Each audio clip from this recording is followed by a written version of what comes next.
The motion sensor. This part has to be replaced with one that's new. I've got an idea. How about we run to the warehouse and get it? Because you don't have time to go there. And that way you can keep on working. All right, then. Only remember the code for the part. A8375. I'll remember it for sure.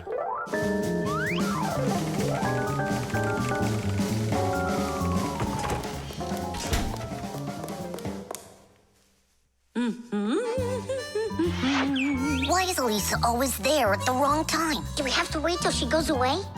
What for? We'll sneak out behind her. Did you find the part? It's here. Are we ready? Yeah, we're ready. Let's do it.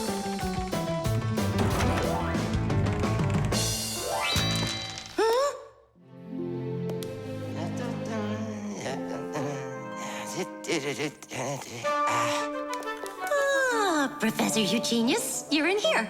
Do you know why this door just opened? And closed by itself?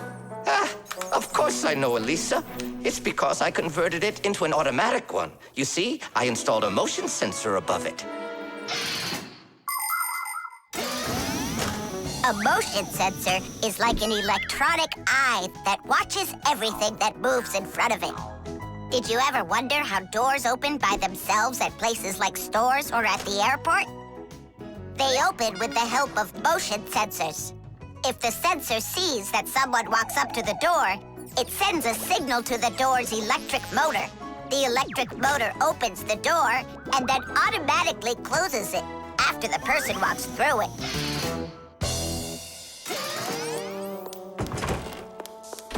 That man is just astounding. Only a bit untidy. The door is automatic now? Then why didn't it open for us on the way here? Because we're too little for that motion sensor. But the part's bigger than we are. Big enough for the sensor to see it. Then how do we get in there? We can fool that thing if we stay close by the wall. Now let's keep this as close to the wall as we can.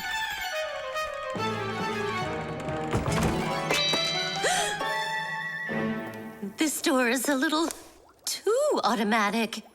And these parts are here again. Didn't I put them away?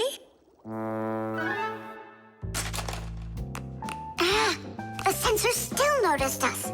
Here's what we gotta do. Let's break it. Why do we gotta break it? All we have to do is deactivate the unit. Sensors are used to help people in all sorts of different situations. For instance, motion sensors notice when someone is moving so they can automatically open a door or turn on a light.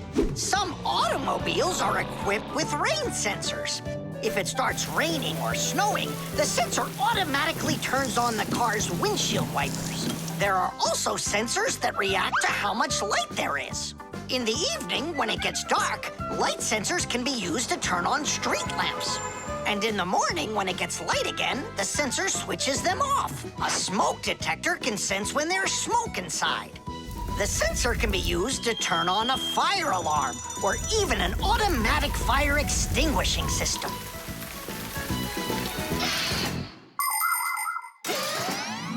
I turned it off. That should do the trick. Great job. Let's go.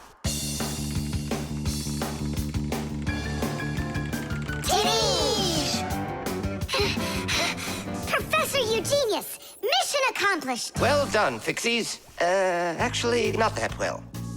This part here is A7583. Uh-huh. And I asked for A8375. Digit, didn't you say you knew the code number? I did know it, but somehow forgot it. Digit, I can't believe that you forgot it. All right, we'll just have to go out one more time. Thanks, but no thanks. I'll get it this time. I forgot to warn the professor that we've turned off the sensor. And I'm afraid he's expecting that the door will automatically open up. Professor! Stop!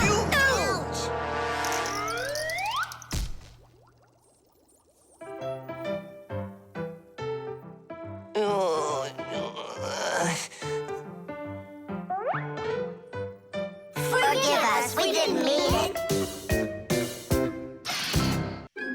The Ecotester. Are you ready to see my new invention? I just can't wait to show you what it does. Whoa, what is it? An Ecotester. And what is it for? This device lets you check vegetables or fruit, so you'll know if they're safe to eat. To grow apples, tomatoes, or melons faster and bigger, people add chemical fertilizers to the soil. But there's a problem if too much of these chemical fertilizers is used. When there's too much of them, the harmful chemicals get inside the fruits and vegetables, and that makes them very dangerous to eat. An Ecotester is a special device that quickly shows how much of these harmful chemicals have gotten inside of the food. And if the reading is too high, that means you shouldn't eat it. As you can see, the Ecotester shows that this apple is good. Well, let's see.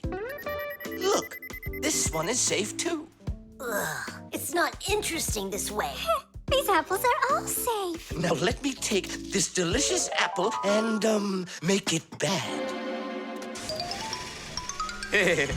We will inject this apple with a harmful amount of nitrates.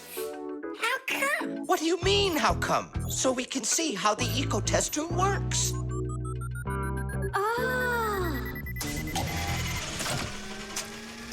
Whoa! Aha! So you see, the Ecotester clearly shows this apple is poisonous and can't be eaten. Is it only for apples or for any kind of fruit? Any fruit or vegetable.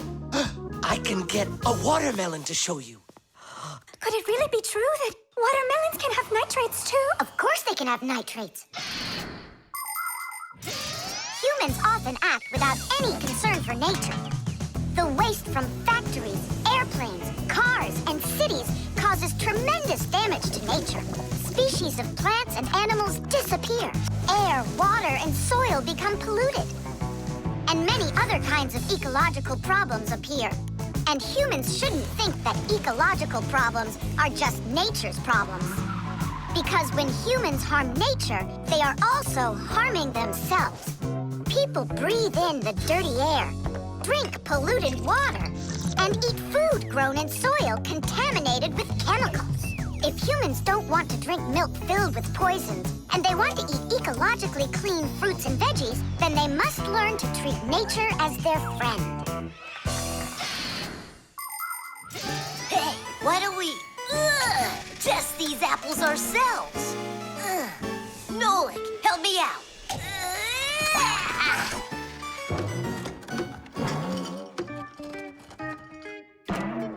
Oh, it rolled away.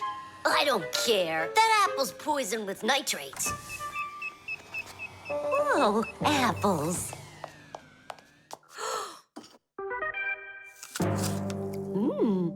Elisa, don't eat that! Elisa, stop! Please sit down. What? You bit into it? Yes, and what? Oh no, it's poisoned. What? Do you have trouble talking? Oh, yeah. You feel faint? Oh, I'm fainting. Elisa, hang in there. What? There's no poison in that apple she ate. Oh, my assistant. Oh no, I've poisoned her. Oh, Elisa, please. There was no poison in that apple. Oh no, he didn't hear us. What should I do? I know how to make him hear. Hello? It's an emergency. It's a case of poisoning. Not me. I poisoned someone. Yes, with an apple. Fire. Poison. Oh.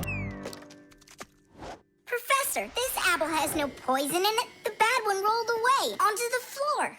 Did it really? This is just fantastic news. Can you see me, Elisa? I can't see anything. How's that? I see you. I can see you. I can see I again. have great news. There's no poison at all in this apple. Are you sure? It's perfectly fine. Here, take a look. The Ecotester shows that there are no harmful chemicals inside. It's wonderful news. This is one excellent apple. and nutritious.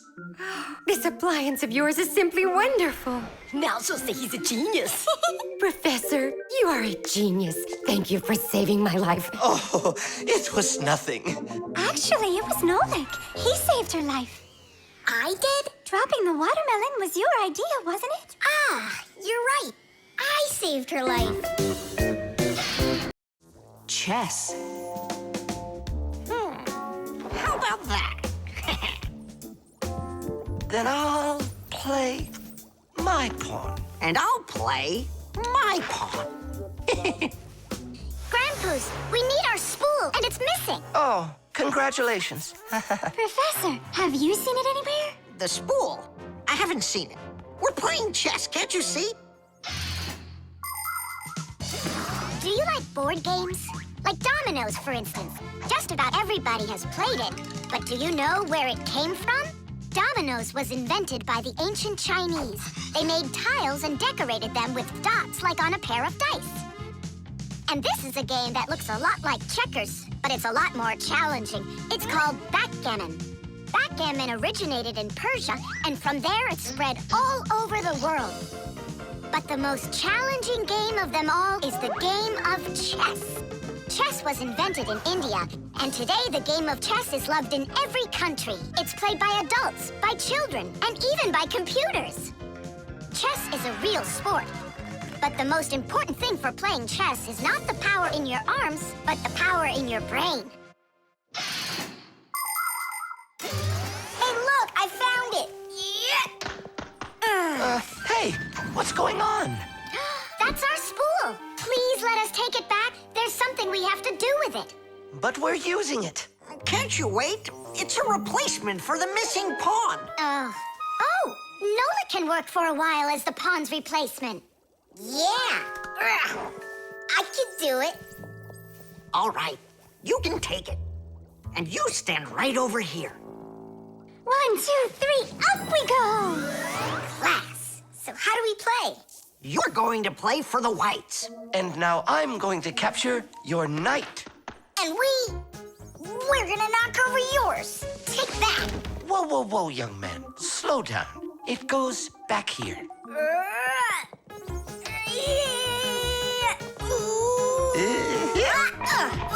Nolik, get back to your square. What for? Pawns don't move like that.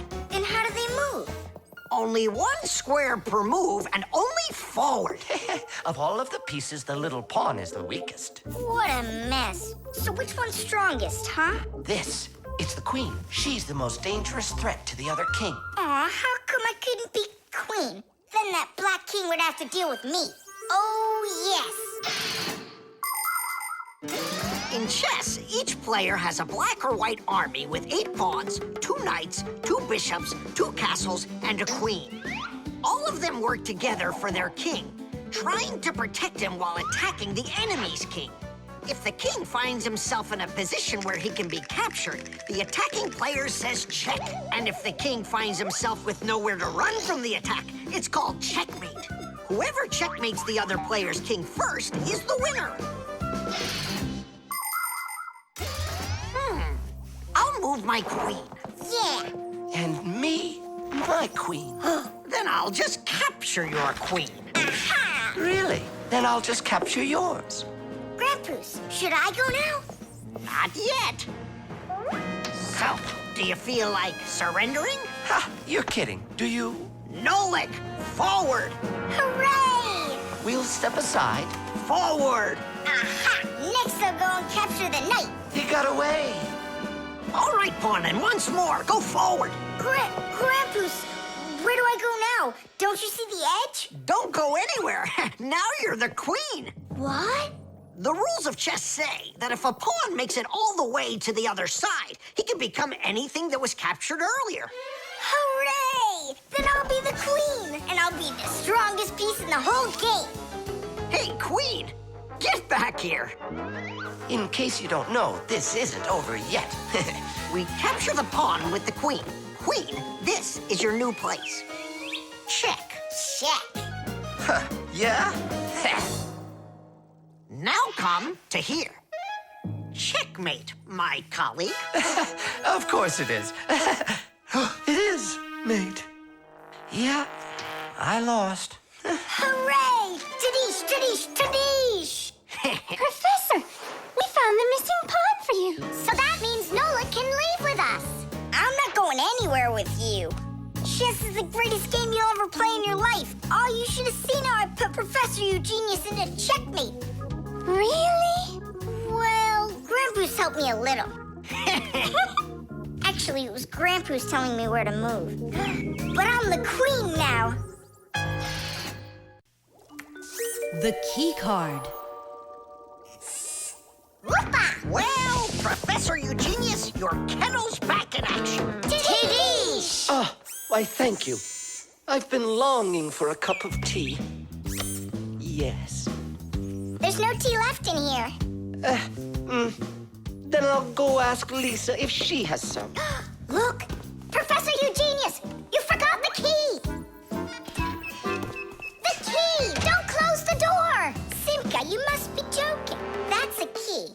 This is nothing but a plastic card. But it is a key. A special kind. It's called a Keycard. To open up a combination lock, you need to enter a code in the correct order. That means if you can't remember the code, you can't open the lock. But if the lock uses a key card, there isn't any code to memorize because the code is held inside the card's memory, and the lock can read the code from the card. Of course, key cards don't work with any lock. They have to be smart locks that are able to read electronic codes. When the smart lock reads the correct code, it opens right up.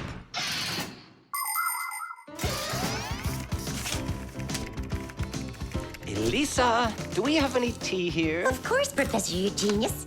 Wonderful. I'll take one bag then. Oh, I left my key inside the lab. Can I borrow yours? Just don't forget to give it back. Of course I'll give it back. Come on, Elisa.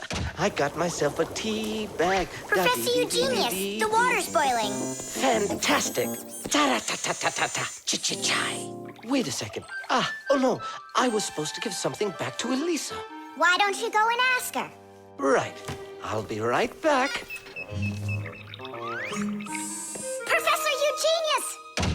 That's card number 2 now. Elisa, I promised you something, didn't I? Yes, the key. You said you'd return it. Yeah, sure. Let me get it. Just a sec. Oh, I locked it in the lab. It's terrible. How will you ever get back into the laboratory now? You see, there is one way, but it's a secret. Would you mind leaving for a couple of minutes?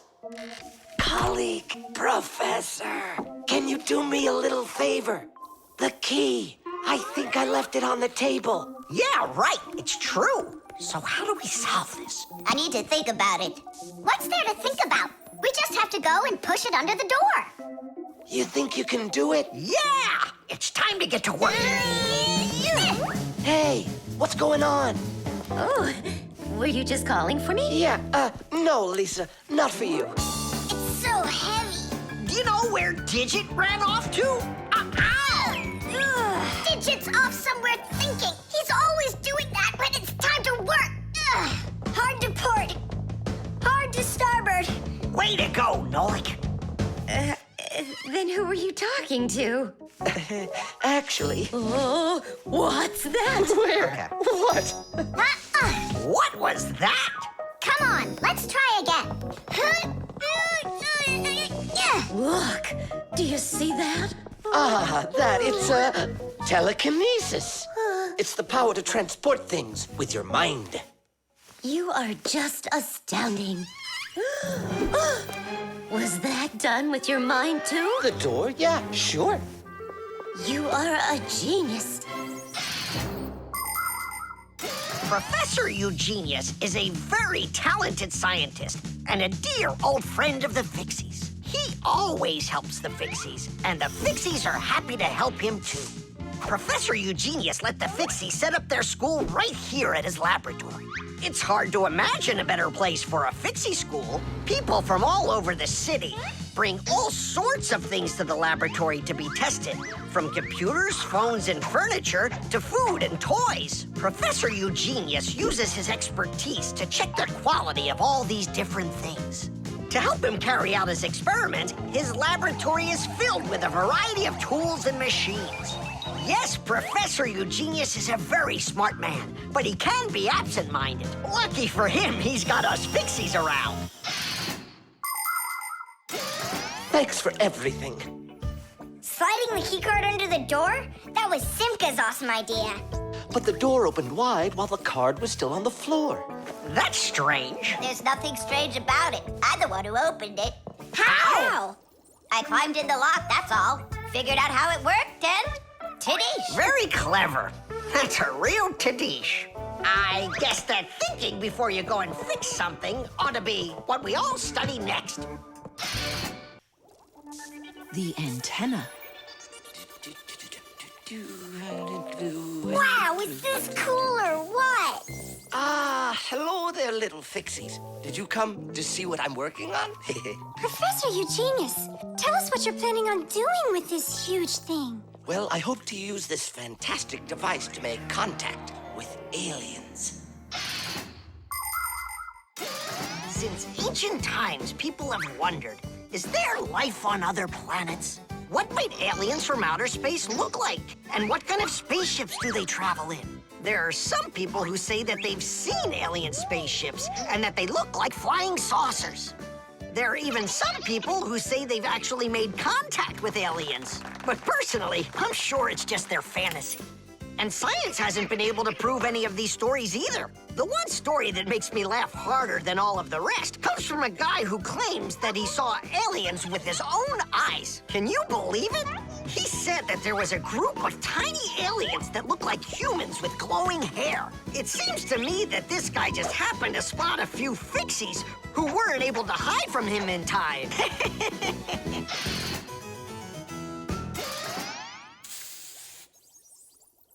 It's ready.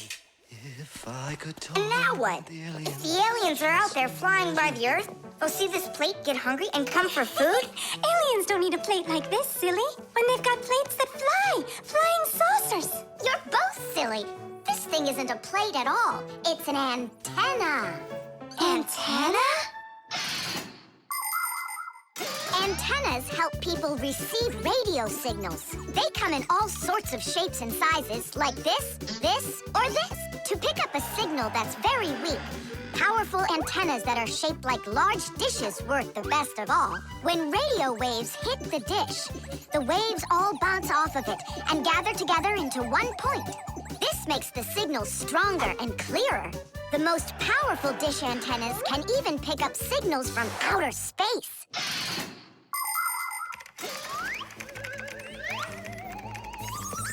Nolik, stop! You'll burn yourself. Don't treat me like a baby boy, okay? Ah, interesting. I wonder what's inside of there. Do you know? Why don't we go and take a look?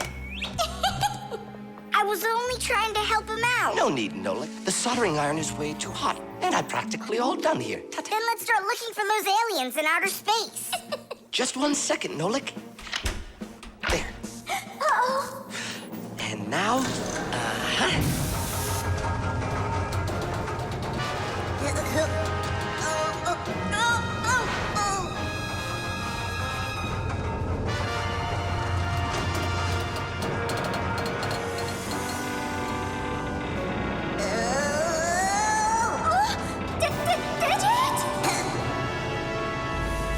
here we go.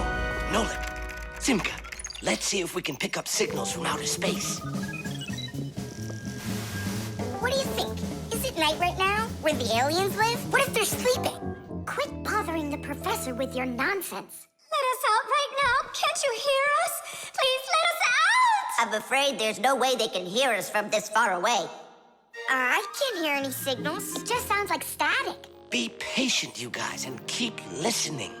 Digit, we all know how clever you are. Can't you think of a way out of here? I think I got it, Tula. You stay there. Yeah. I'll use a special code I know to send a signal that we're in trouble. Wait a second. Do you hear that? Could it be a signal from the aliens? Hooray! This is sensational. It means that somewhere in the cosmos are intelligent forms of life. 3 dots, 3 dashes, 3 dots. Ooh, It's Morse code. It's a signal for help that they're sending. You don't think the aliens are in trouble, do you? Yeah, I think so. And who do you think they learned Morse code from out there?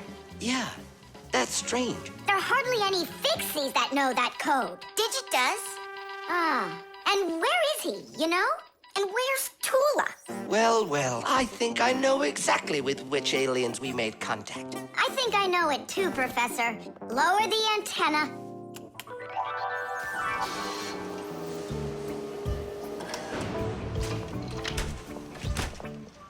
Greetings to you, oh extraterrestrial visitors. Hi there. It's good to be back. Oh, What a shame. I was really hoping that we'd find intelligent life forms out there. It's all right. At least we found two unintelligent ones. The laboratory.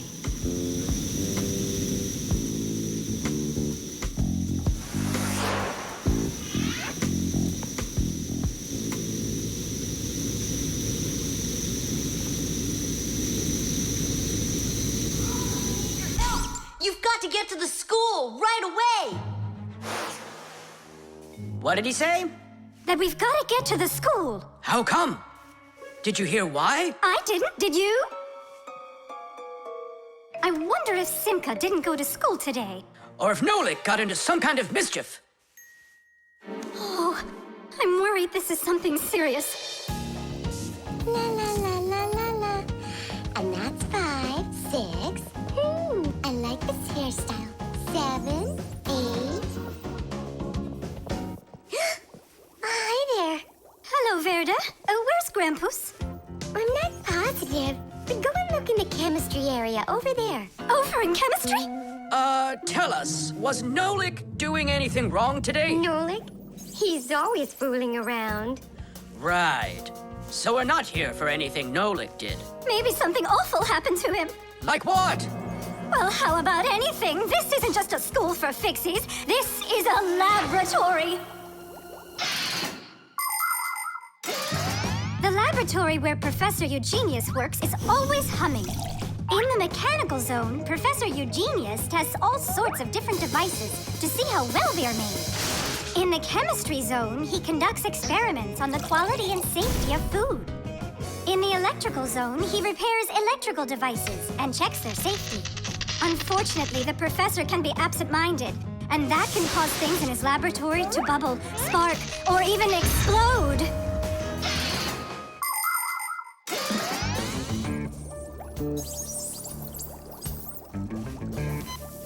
Marcia, there's nothing to worry about yet. But how can I not worry? Digit, have you seen Nolik anywhere? Do you know if anything's happened to him? This is a laboratory here. Who knows what could happen to anyone? Like what? What are you saying? Like that. I told you, things happen here. And where? Let's go, quickly! Marcia, no need to panic. Tula, where is so good you're here? We really need your help. What is going on? Oh, there! Oh, we! Grampus! What? Where? In the mechanical zone, there! And Simka and Nolik? There! They're all there! Oh, my children! Don't lose your head. Oh! Oh! Marcia is my wife, and the mother of our children, Simka and Nolik. Marcia is a real beauty, a kind and gentle soul, and a wonderful homemaker. She is also a very responsible and extremely skilled Fixie. She is our family's expert in kitchen appliances and gadgets. Marcia works from morning till night, fixing and cleaning anything that is in need of her expert care, because she just loves when everything is clean and tidy. But most important for Marcia are her children. She takes loving care of Simka and Nolik and tries to protect them from harm. Marcia worries about them so much that sometimes her imagination gets carried away with what might have happened to them. Although our little Nolik can get himself into situations that even Marcia could never have dreamed of.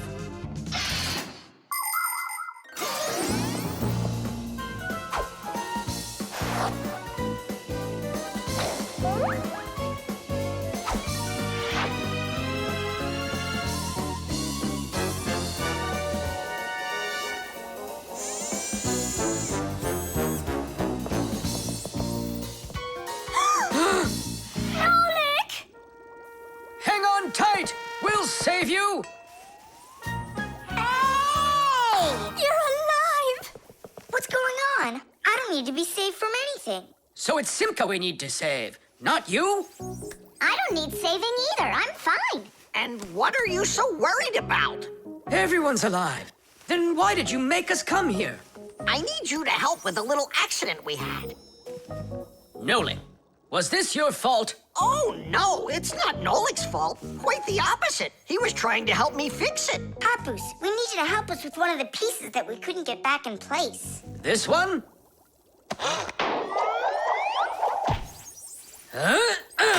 Tadeish! Oh, a perfect repair. Huh, that was really the only reason we had to rush here? Why not? There was just no way we could let this wait, so I sent for you. But Fire said... Why fire?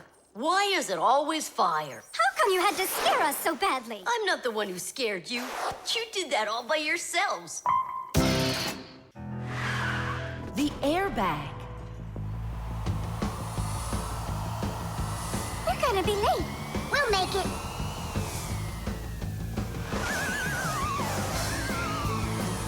Whoa! Oh, wow.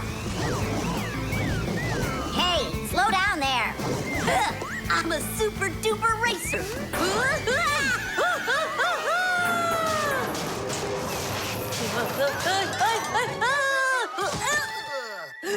Well, Fire.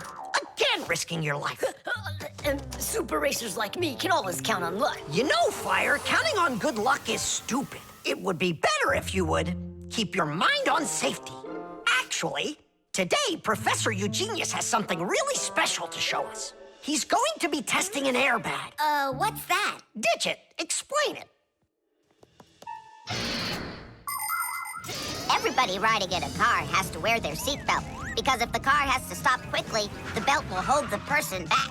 But there are times when even seatbelts don't give enough protection, like when a fast-moving car crashes into something.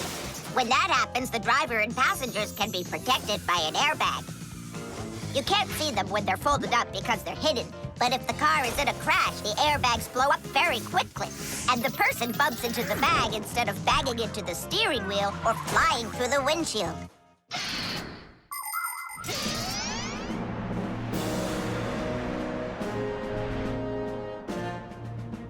Here I come. And once again, when something dangerous must be tested, Professor Eugenius tests it on himself. But Grandpoos, aren't you scared that it won't blow up with air? Don't worry about the air. A 3 and a 2 and a 1.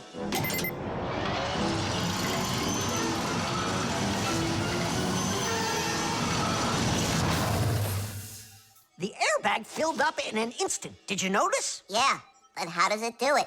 There is a chemical inside of there that quickly burns and instantly turns into a gas the moment the crash takes place. The gas fills the airbag, and there you go. Did I explain that right, Professor?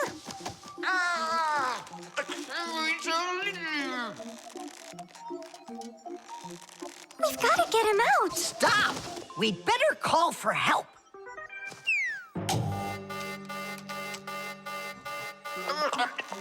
Professor, do you need some help?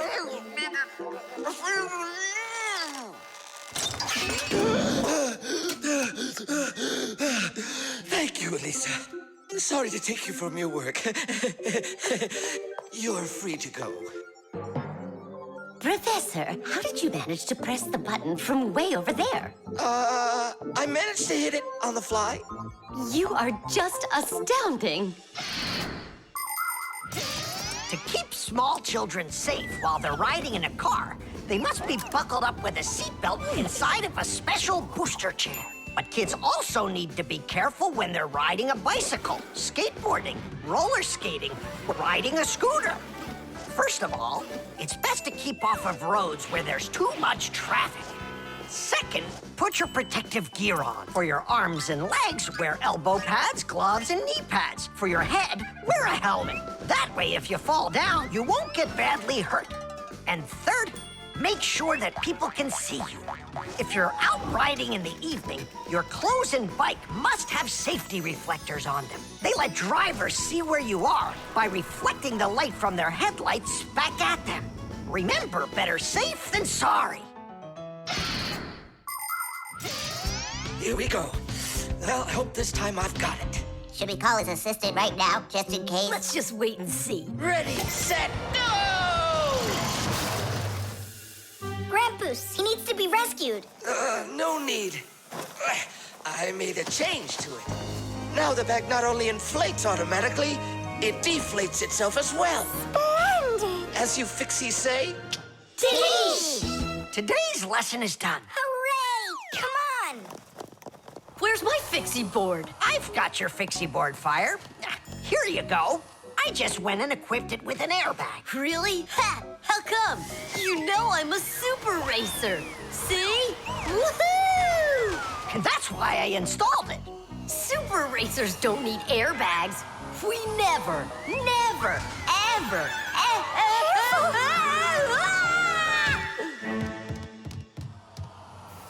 Oh, wow! Is that airbag cool or what? It's a very original design he used there.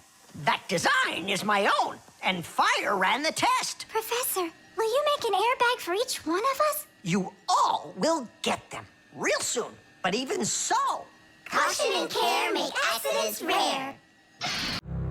The shadow play. Oh, hi there, Tom Thomas. What are you doing here? I dropped a paper clip. Give me some light. Huh. What's so funny, huh? We're trying to help you out. You've got funny shadows, that's what. Hey, check this out. It's an eagle. And Simka is a goose. She looks more like a moose. I do, huh? All right, and take that. You're like real actors performing in a show. Uh-huh. Actors playing a theater, you know? And we're just under a bed. And so what? How about we make our very own theater? A theater with shadows. Class! Tom Thomas, we need a piece of paper, a huge sheet. It's really quite easy to make your own shadow theater. You can make the screen out of a white sheet or a big piece of paper. Next, make sure the room is dark and shine a desk lamp at the screen. Now, to make the shadows, just put yourself or a cardboard cutout between the lamp and the screen. Your shadow or the shadow of your puppets will come to life. But make sure that the audience sits on the other side of the screen. The play will be much more magical for them from that side. Tom Thomas, light. Oh, wow! Simka, you look totally like the real Red Riding Hood. Hello, dear granddaughter. Hello, dear grandmother. Grandmother, what very big eyes you've got. The better to see you with, my dear. Nolik, come on, we're rehearsing. The wolf's voice is funny. Grandmother, I never noticed what very big teeth you've got. They're so much better to eat you with, my dear. yum, yum, yum, yum. Let them out, wolf. Or I'll get them out, myself. Ha ha! You'll stop me with that little stick? Hey, that's not in the fairy tale. But in the fairy tale, it's a normal hunter. And what do you think I am? Look for yourself. You're way too small to be the hunter. Fine, then go do your play without me. Well, I guess I'll have to make the hunter out of paper then. That's all. Take a break. I'm really thirsty. She was so salty, that grandma. Nolik, don't be upset. The wolf is huge, and I'm so little. Then let's make you bigger. You see? Now you're bigger. Yeah, you're right. And if we go back here, then I'm even bigger. Now you know. If you go back here near the lamp, your shadow will get bigger on the screen. Class! There are just so many different kinds of theaters in the world. In the dramatic theater, the actors speak the lines of the playwright. At the opera, the actors don't speak their lines. They sing them, accompanied by an orchestra. And here at the ballet, the performers don't speak or sing their parts. Here, the story is told with dance. There are also theaters where the performers are animals. In an animal theater, you can watch performances by cats and dogs, or goats and pigeons, or even bears and seals. There are also theaters where the stories are told by puppets. To tell the truth, the puppets are brought to life with the help of people. Yes, there are so many different kinds of theater. My favorite is the Shadow Theater. I think it's the most beautiful and mysterious theater of them all. Hello, dear grandmother. Grandmother, what very big eyes you've got. The better to see you with, my dear. And grandmother, what great big sharp teeth you've got. Oh, the better to eat you up with, my dear. Ooh, just wait. Aha, Wolf, I've got you. The hunter looks so strong. You're a hunter? Then where's your gun? Why do I need a gun? You're so tiny I could use a fly swatter. But I'd rather do it like this. Like what? With my bare hands. Way to go! Hooray!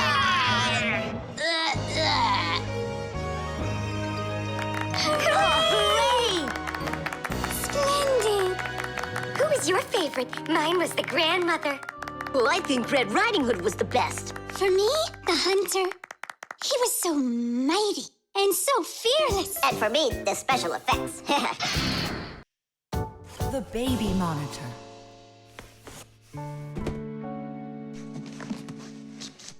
Oh, it's my old baby monitor. On. Check, check. Checking. 1, 2, 3. Checking. It's working. Why don't we give it to the Johnsons? They just had a baby the other day. This is mine. And I'm planning on using it. Aren't you a little too big for it? No, I'm not big at all. Well, I didn't realize that you're still a little boy. And a greedy one at that. They're never gonna notice this. Hey, Fixies, are you here? We're here now. Why did you call us? I gotta show you how I turned into a mind reader. I find that just a little hard to believe. Okay, then I'll show you. I'll leave you alone, and then you'll hide this button wherever you want. Then I'll come back and find it. You got it. So where's a good hiding place? Well, we gotta think of one.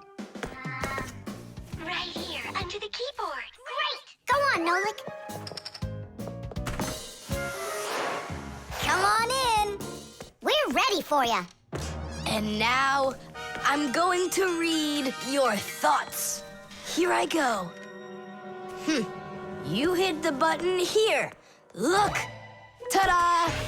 He really does read minds. Oh, that was a lucky guess. Bet you can't do it again. Well, I bet you I can.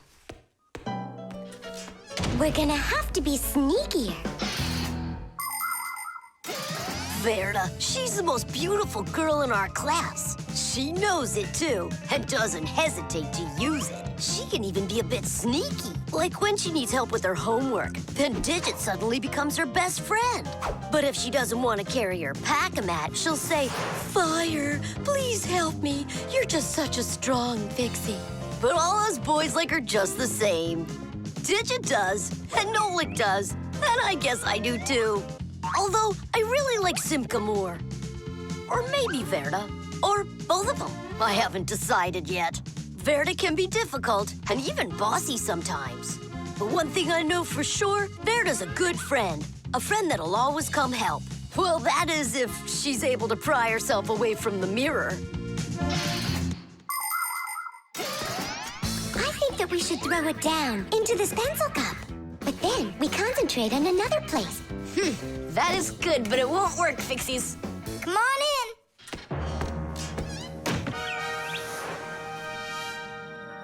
Uh-huh. Aha! It's in here.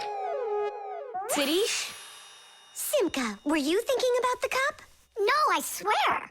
And my mind was blank. Then who did, huh? Uh-huh. Tom Thomas, what do you say we go again? As many times as you want. I know how he's been doing all of this. It's a baby monitor. That's how we can hear what we're saying. I don't get it. A baby monitor helps parents watch over their babies. The system has 2 units that look like wireless telephones. The parents keep one of the units by their side and put the other one in the room where the baby is sleeping. If the baby suddenly wakes up and starts crying, the unit in the baby's room will pick up the sound and send it by radio waves to the parents' unit. Mom or Dad will hear the crying and go and comfort their child. And so he's listening to us now. This time I know what we should do. We'll hide it under the globe. Ooh. Go on. Uh-huh. Aha! Huh? Where is it? If you read our minds, you'd find your button under the baby monitor. You tricked me. That's really not nice. And spying on us is nice, you think? I'm sorry, I just thought it'd be fun. Well, anyhow, Tom Thomas, you're too old for this thing. Unless, of course, you still need it. I'm not a baby. I was just, checking it. I'll go and give it to Mom. Mom, I'm not greedy. About what? Let's give this monitor to the Johnsons, and this car is for their baby boy. I don't think that baby's big enough yet for your car. So what? Soon he's gonna get bigger and become a big boy, right? Like me. The instructions.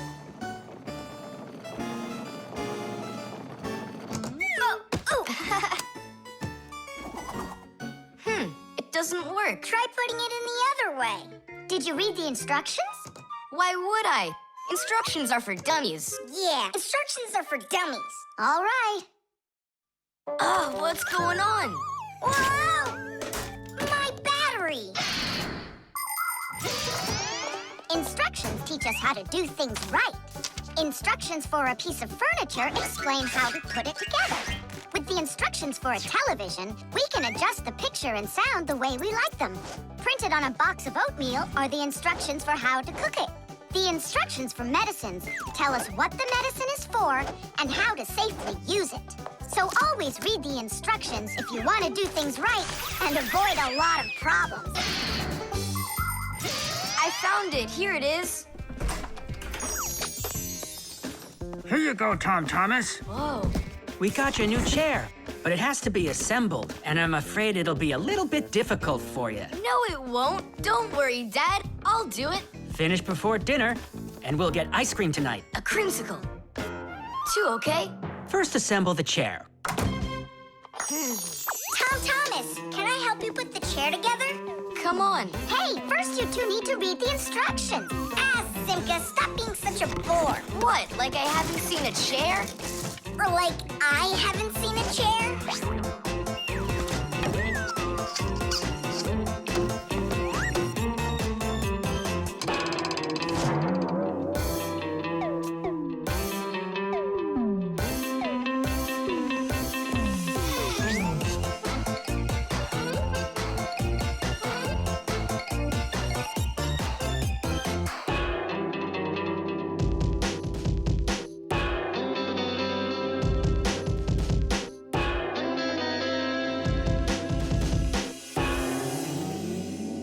Well, Tom Thomas, you done?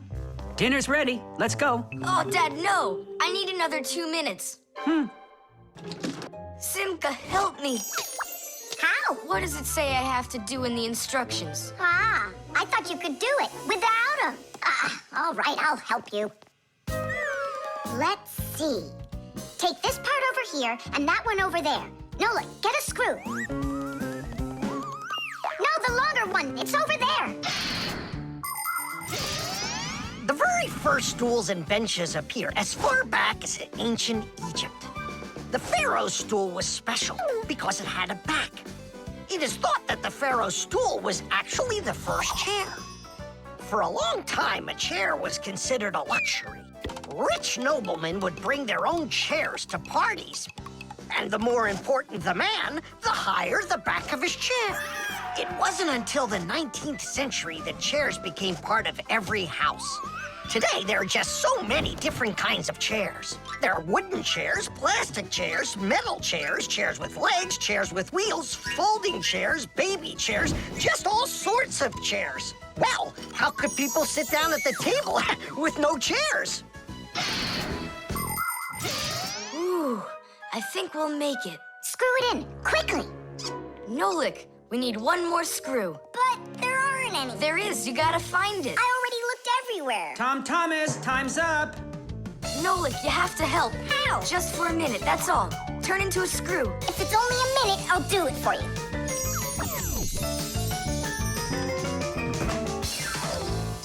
I'm done. You built it. Huh. Great job, son. Mom, see how I won the bet? Can you believe it? He put the chair together. You're so brilliant. Go on, have a seat. Oh! Whew. Now I see. You missed a screw. But I screwed it in. It must have what? Must have what? Look, here it is. Now this screw's not going anywhere. And that ice cream you won? Well, you just lost it. Well then, Mr. Chair Builder, time for dinner? Yeah, in a sec. Where is that Nolik? He ran away. What a traitor. No, he's not. He promised you he'd become a screw for just a minute. And the minute was up. Well, where is he then? Over there. He's studying the instructions for the clock. Hey, Tom Thomas, it says that we put the wrong kind of battery into the clock. We should have used that kind. You see, Tom Thomas? If you don't want to be a dummy, instructions are for you. The gramophone. And that's a photograph of my mom when she was little. She sure looked happy, didn't she? Because parents were all happy when they were children. But then they grow up and start getting all gloomy and as boring as can be. Oh, what's this, do you know? A song about a screw? It's total nonsense. Nonsense! It's about a screw, which means it's practically about Fixies. Why don't we listen to it and find out? If it's good, we can all dance together. How do you listen to this thing? Like this? Why don't we try to use the player? We won't fit in there. Look, right here it says gramophone record. See? So we need to find a gramophone player. Find what? Let's go to Grandpoos. Grandpoos, we found a song about a screw we want to hear. We're looking for a player for a gramophone record. Ah, I understand. What you need is a gramophone. A gramophone is an old appliance that was made for playing back sound that was recorded onto records. If you want to turn on a gramophone, you need to turn the handle to wind up its spring. The spring makes the record spin. Then, a needle is placed on top of the record, and as it moves through the groove on the record, it shakes a little, which makes a diaphragm, a sort of mini drum skin, start to vibrate. The big horn of the gramophone then makes the sound louder, and we hear a voice or music.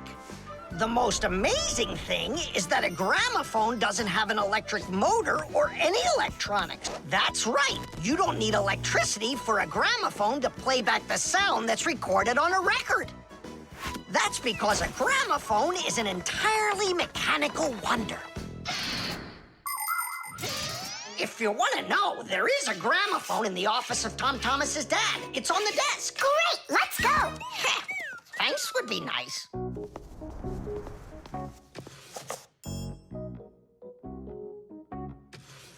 I can't find the on button. There is no on button. You need to grab that handle and turn it. Now take that thing and put it down onto the record. It's not playing. Look, there's no needle in there. And where can we get one from? We can make it. Do you have any nails around here? Is this good? That'll be great. Verda, are you ready? Totally. Better cover your eyes.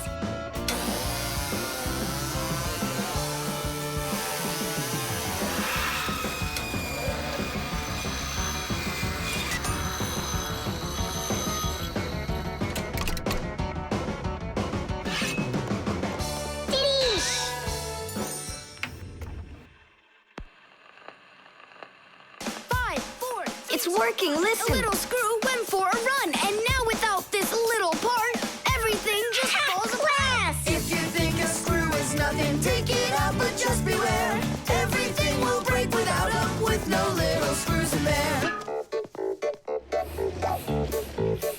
The bulldozer was a strong one until there was a thud. And then the mighty giant fell straight into the mud. 5, 4, 3, 2, 1. A little screw went for a run. And now without this little part, everything just falls apart. If you think a screw is nothing, take it out, but just beware. Everything will break without 'em, with no little screws in there. If you think a screw is nothing, take it out, but just beware. Everything will break without 'em, with no little screws in there. Tom Thomas, what's that music playing? It's a gramophone record. Gramophone? I thought it was broken. We fixed this old... not we. I fixed this thing. Really?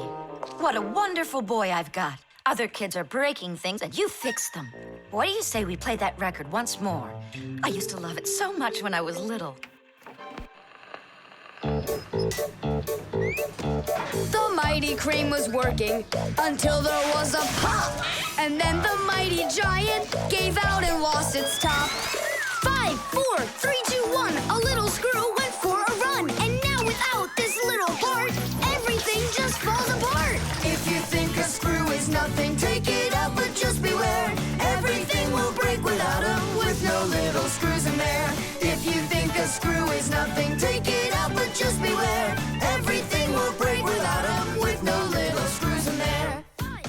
Tom Thomas's mom really dances super. Yeah, she knows how to have a good time, even though she's a grown-up. If you think a screw is... Knots.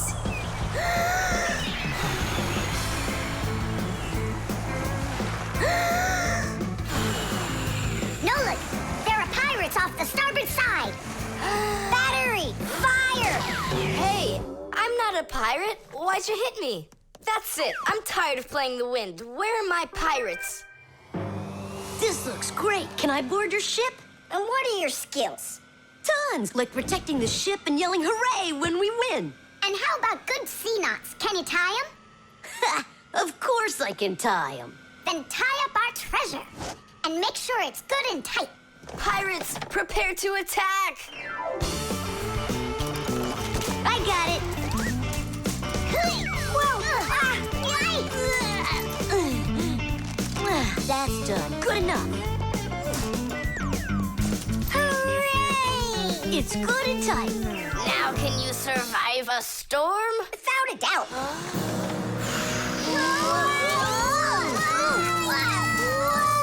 Our treasure!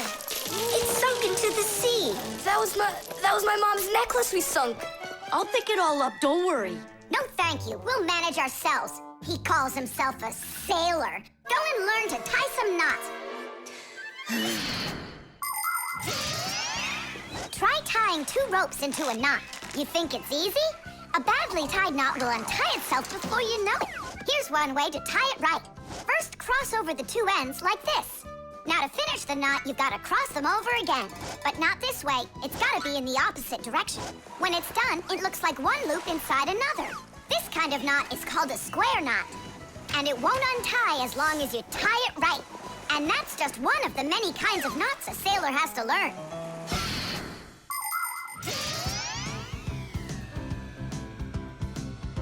Oh! Okay. I knew I could tie it. Now what else is there to practice on around here? I found some more of our treasure. Here's another one. That's 19, but we're supposed to have 20. I know it because I counted our treasure. So what happened to the last one? Well done there. So what else could I tie? perfect. I even remember what it looks like. It's a different color. It's a bright red one. Oh, Mom's gonna notice right away that the red one's gone. I gotta go find it. Yeah, I think it's on the floor. Who tied my laces together? I was just practicing, sorry. And what else did you tie up to practice your knots? Not sure you want to know. You're funny. Let's go untie them.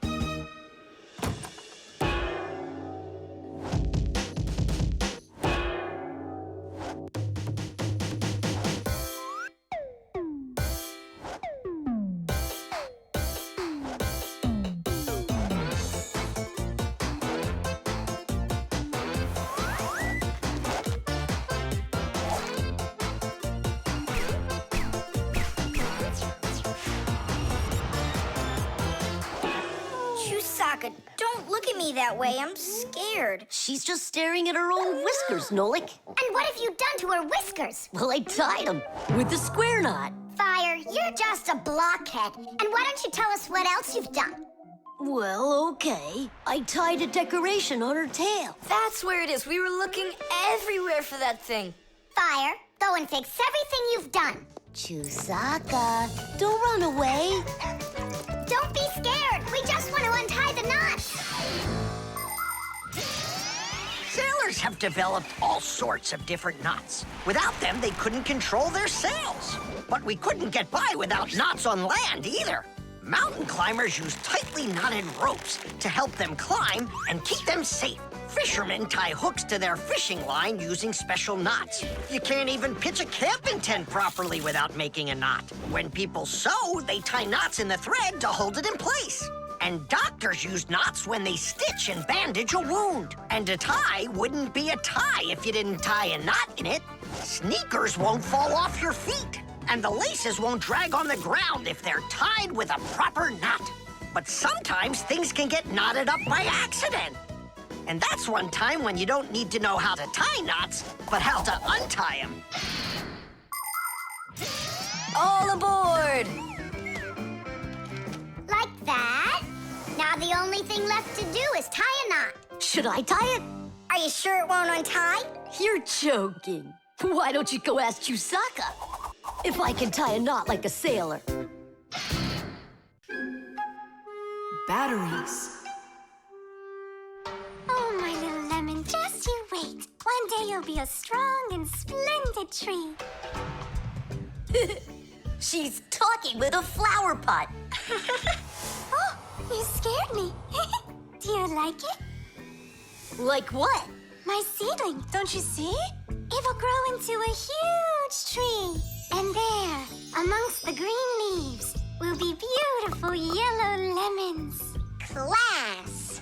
From that thing? Lemons? Oh, yeah. It'll grow into a tree. All it needs for that is to gather energy.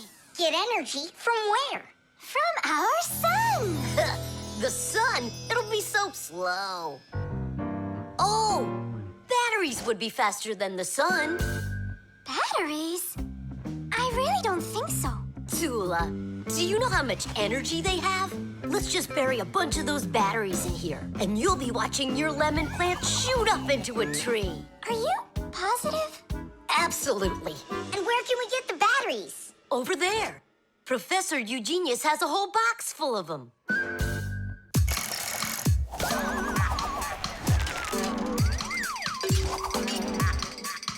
Batteries, batteries. We use them every day and need them by the ton. Batteries, batteries. They give power to appliances so they can run.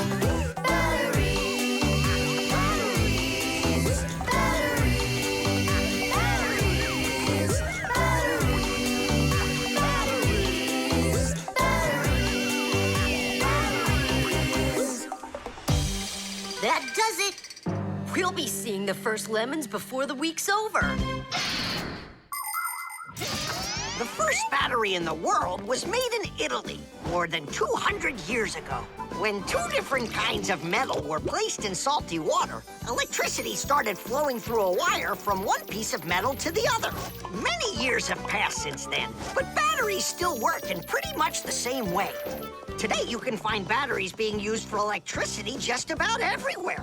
Tiny batteries are used inside of wristwatches, while big batteries can power cars and even ships. With new batteries being produced by the millions, we have to think, how should we get rid of the old ones? You can't just throw away batteries because they'll poison our soil and water.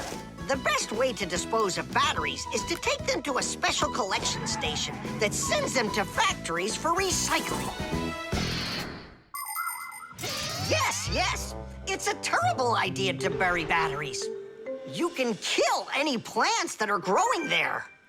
And this is the very reason why Professor Eugenius puts all of his used batteries in that box over there, so he can dispose of them properly. Hey, where are they? Oh, my seedling! We harmed you! What? Where are the batteries? They're in the flower pot. How come? So the lemons would grow faster. From the batteries? Who came up with that idea? It will die! Hurry! We gotta go save it! The soil's contaminated. We've got to find a new home for the seedling. But where? Over there. There's a pot with healthy soil. Let's do it! Batteries, batteries. They come in different sizes, shapes, and colors too. Batteries, batteries. Could be yellow, might be green, or maybe red and blue. Batteries, batteries, batteries, batteries,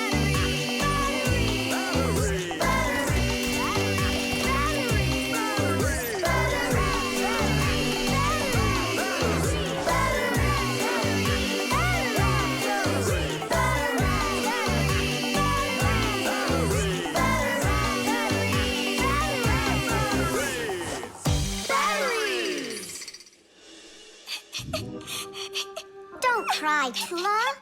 The seedling will be perfectly fine. It will grow big and strong with branches full of beautiful lemons and oranges. And watermelons. It's a lemon tree fire. Will you ever stop going too far, like with the batteries? Well, anyhow, batteries are cool, right? Look how many appliances can't work without them. You're right. Appliances can't work. Look, the seedling's coming back to life.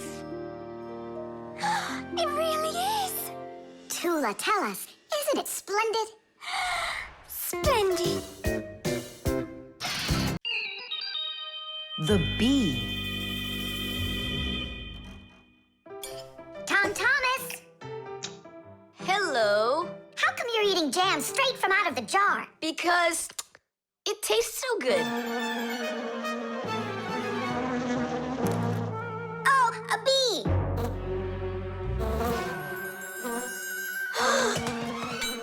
Shoo, get out of here. Leave it alone. It's just a plain old bee.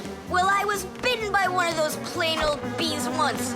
Tom Thomas, don't do it. Go away, you pest. Flies are pests. Bees are very helpful and useful. How can a bee ever help us out? Bees are hard workers. They are constantly collecting nectar from flowers.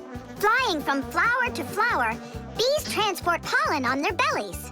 Thanks to this process of pollination, flowers produce fruit and seeds. In other words, bees help plants reproduce. The bees use the nectar they collect to make that delicious sweet honey loved by kids of all ages. And bee honey is not only delicious, it's also nutritious. So I'm still afraid of it. What if it bites me? Bees don't bite, by the way. They sting ya. Ah! Ah!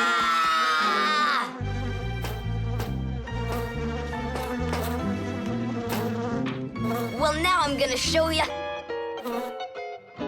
Don't! The bee's the one one who should be afraid. You tyrant. Yeah, you let it go, tyrant. Why are you calling me names? Who's stopping her? She can fly away if she wants. We need to show her the way out. Well, how? Here, little bee. Fly this way. Why don't you try going? Then what can I say?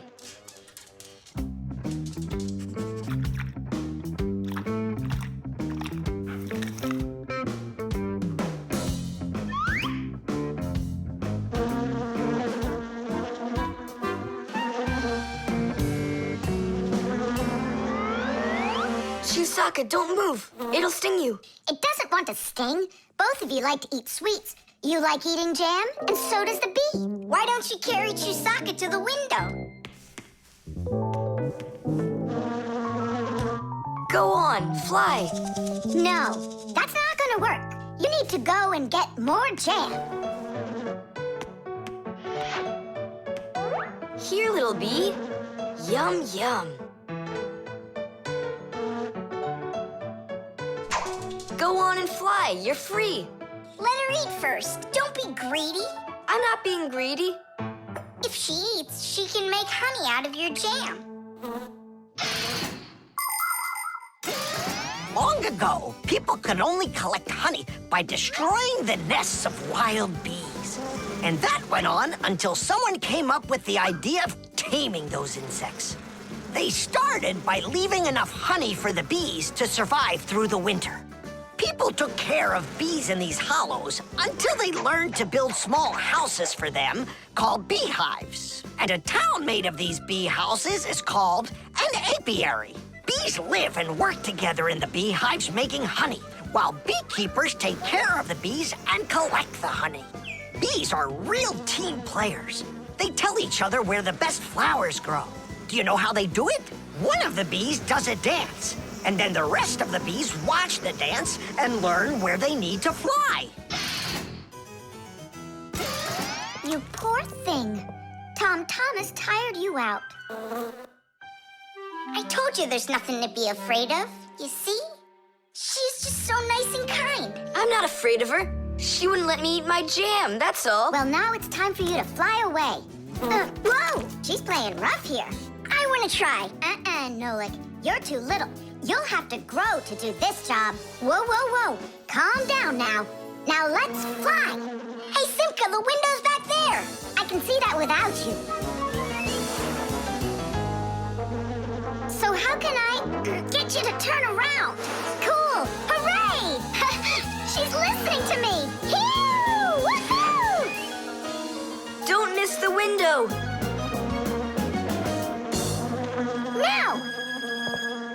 So long, honeybee! Tidish! Tom Thomas, do you have any more of that jam left? Yeah. What for? Bring it here. We'll get more bees to fly in. How come? What do you mean, how come? Because it's my turn for a bee ride. The tools. Hang on. There are these really cool things that I want to show you.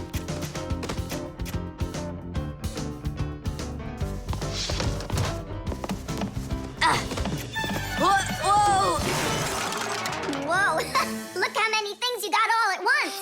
Your dad's gonna be so angry when he sees what you did with all of his tools. I'm gonna put them all right back where they were. And where were they? Open the box and you'll see. It's neat. There's a special place in there for each one of the tools. Try hammering in a nail or drilling a hole with your bare hands. Uh-huh, there's no way. But with the help of the proper tools, it's a piece of cake. But of course, that's only if you know how to use them. Tools need proper care. If the head of a hammer is loose or a drill is dull, then you shouldn't work with them. It's dangerous. And when you're done working, put the tools back in their places, or you'll be tearing your house apart trying to find them the next time you need them. Huh. The pincers go here, and the wrench goes over there. This drill bit's too long for this spot. Let's see if it fits in this one. Huh. Any idea what this tool is for? For splitting wood or carving stone. That chisel's what you want to own. Wow, Simka, you're a real poet. Now try to answer this little poem. When you have a thing to measure, this round tool is quite a treasure. This tool, right? I know what it's called. It's a measuring tape. Let me measure you, Nolik. Wow, you've grown. You've almost reached 1 centimeter. Class! I also have a rhyming riddle for you. What bangs a nail into the wall to make sure pictures never fall? A hammer! I was first, and the hammer goes right here. And now I have one for you to guess. If you need to screw in screws, here's the tool that you should use. A screwdriver! I was first, again. You got it right. All right, Tom Thomas, we better hurry. We still have a lot of tools here to get sorted out. Humans, just like Fixies, use hundreds of different tools to do their work. Picking the right one depends on the task at hand. For instance, if you need to hammer in a nail, use a hammer. But you don't use a hammer for a screw. For that, there's a special tool called a screwdriver. A wrench is the tool for tightening nuts and bolts. A vise is used to hold a part in place, and a drill to drill a hole. If you need to cut a piece of wood, you should choose a saw. You could use a handsaw, for example, or a hacksaw. Different kinds of pliers can be used for snipping, gripping, or bending.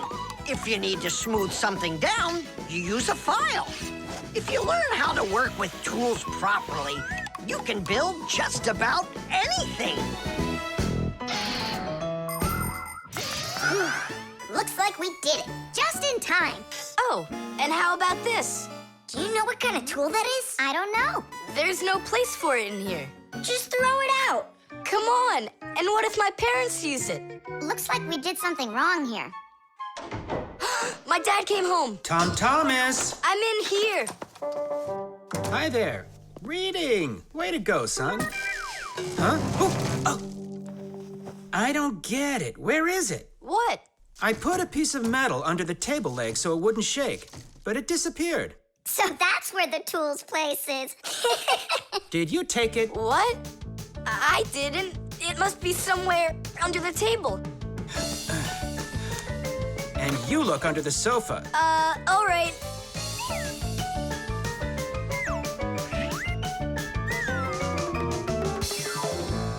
What do you think he wants? He wants us to get that metal thing out of his dad's box. Come on, let's go. You got it.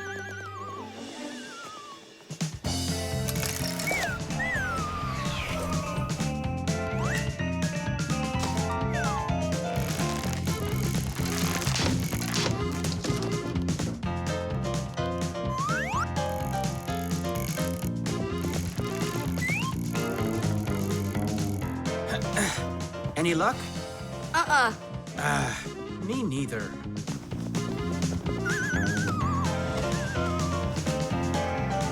I found it, Dad.